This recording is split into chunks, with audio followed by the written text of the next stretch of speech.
So on the south side of the room, some of the changes over time have been, we know that the use of the doors here have changed over the years.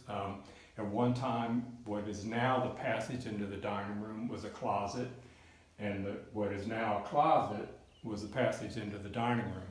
That change probably doesn't happen until either very late in the 18th century or sometime in the 19th century, because it's probably more associated with how the dining room is used than how this room is used.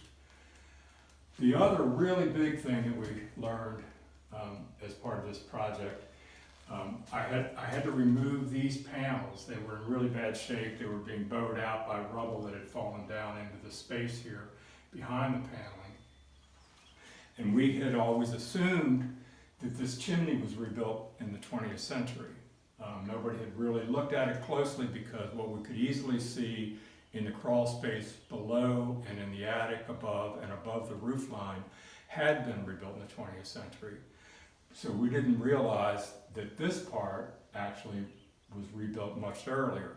So when I removed the panels, I could see, first of all, that the moldings had been applied with wrought nails. So that was a change that had happened in the 18th century. And then quickly opened up the space, cleaned it up, could see that this brickwork certainly did not look 20th century.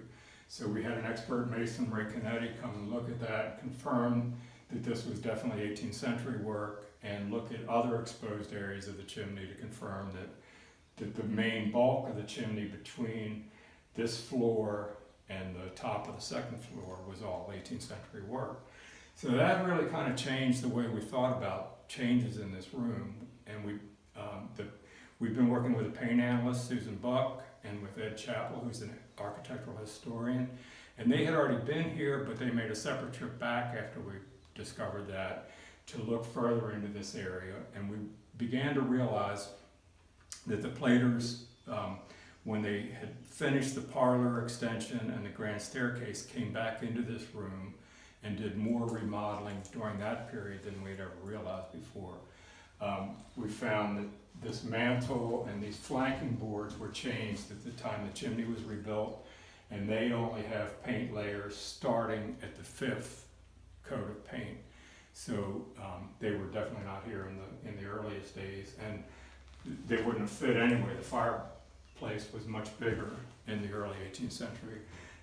It was closed in probably at that same time, Ray Canetti thinks, to make it a more efficient heat source because it was no longer needed to be used as a sometimes cooking or food warming oven.